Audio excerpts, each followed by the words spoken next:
کربلا کے المناک سانحے کے بعد جب اہل بیت اطہار علیہ السلام کے قافلے کو قیدی بنا کر دمشق لایا گیا تو یزید نے اپنے دربار کو فتح کے جشن سے سجا لیا۔ اسے گمان تھا کہ وہ میدان کربلا میں اپنی کامیابی کا اعلان کرے گا اور دنیا اس کے سامنے سر جھکا دے گی، لیکن اسے کیا معلوم تھا کہ اسی دربار میں ایک ایسی خاتون قدم رکھنے والی ہیں جن کے الفاظ اس کی سلطنت کی بنیادوں کو ہلا کر رکھ دیں گی۔ یہ وہ لمحہ تھا جب حضرت زینب رضی اللہ عنہا نے نہ صرف یزید کے غرور کو چکنا چور کیا بلکہ حق اور باطل کے درمیان ایک ایسی لکیر کھینچی تھی جو قیامت تک باقی رہے گی۔ اسی دوران یزید کی اپنی اہلیہ بھی اہل بیت کے مصائب سن کر بے قرار ہو گئی اور دربار کے ماحول میں ایک عجیب ہلچل پیدا ہو گئی۔ آپ دیکھ رہے ہیں آخرت کا ذخیرہ، اور آج کے اس ویڈیو میں ہم بیان کریں گے یزید کے دربار کا وہ دردناک اور تاریخی واقعہ، حضرت زینب رضی اللہ عنہا کے بے مثال خطبے اور یزید کی بیوی کے رد عمل کو، جس نے شام کے محلوں میں بھی کربلا کے غم کے صدائیں بلند کر دی۔ تو آئیے چلتے ہیں تاریخ کے اس باب کی طرف جہاں قیدی تھے مگر سر بلند تھے، اور تخت پر بیٹا بادشاہ تھا مگر شکست اسی کا مقدر بنی۔ مگر اس سے قبل کمنٹس میں ضرور لکھیں کہ آپ کس ملک سے یہ ویڈیو دیکھ رہے ہیں۔ ناظرین، میدان کربلا میں جب ظلم و ستم اپنی آخری حدوں کو چھو چکا تھا تو بظاہر ایسا محسوس ہوتا تھا کہ اب یہ داستان اپنے اختتام کو پہنچ گئی ہے، لیکن حقیقت میں اسی مقام سے ایک نئے باب کا آغاز ہو رہا تھا۔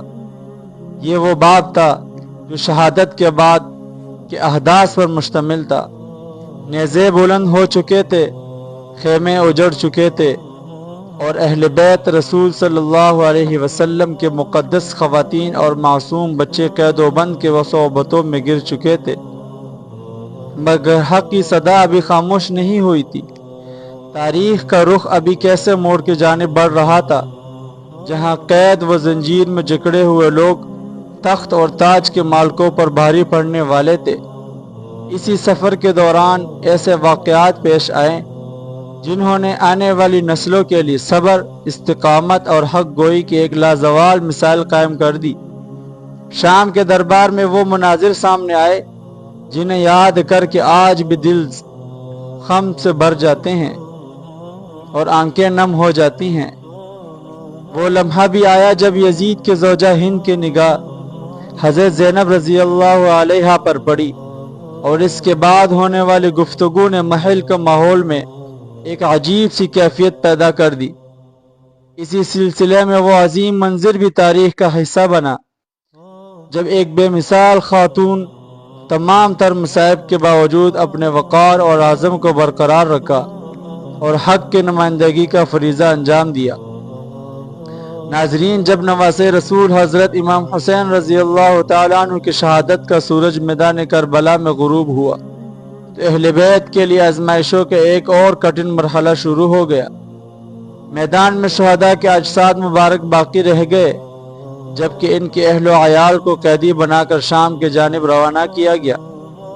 یہ سفر صرف فاصلے طے کرنے کا سفر نہیں تھا، بلکہ درد، غم، محرومی اور بے بسی کے انگنت احساسات اپنے ساتھ لیے ہوئے تھا۔ قافلے میں شامل خواتین اور بچے اپنے عزیزوں کی جدائی کا غم دل میں سموئے ہوئے تھے، لیکن ان کے چہروں پر صبر اور رضا کی جھلک بھی نمایاں تھی۔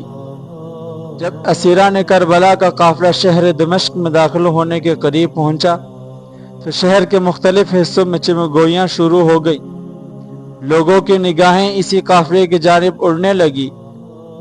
اسی دوران روایات کے مطابق محل کے ایک خادمہ جلدی جلدی اندر آئیں۔ اس کی سانسیں تیز چل رہی تھی اور اس کے چہرے پر حیرت کے آثار نمایاں تھے۔ اس نے آ کر یزید کے زوجہ ہند سے عرض کیا، محل کے باہر کچھ قیدی لائے گئے ہیں، لیکن ان کی کیفیت عام قیدی جیسی نہیں۔ ان کے چہرے پر ایک عجیب وقار اور نورانی ہیبت نظر آتی ہے۔ ان کی حالت ایسی ہے کہ دیکھنے والے کا دل غم سے بھر جاتا ہے اور آنکھیں بے اختیار نم ہو جاتی ہیں۔ خادمہ کی یہ بات سن کر ہند کے دل میں بے چینی پیدا ہوئی۔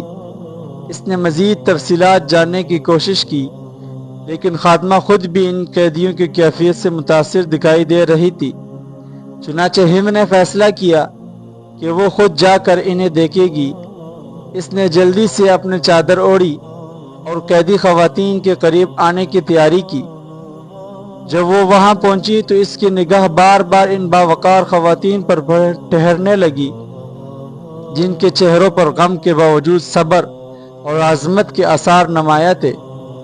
ادھر حضرت زینب رضی اللہ تعالی عنہا کی نظر جب اس عورت پر پڑی تو آپ کے دل میں ایک خیال ابھر آیا۔ آپ نے نہایت آہستگی کے ساتھ اپنے بہن حضرت ام کلثوم رضی اللہ تعالی عنہا سے کچھ فرمایا۔ جاری ہے۔ مزید ویڈیو کے لیے چینل کو سبسکرائب کر لیں۔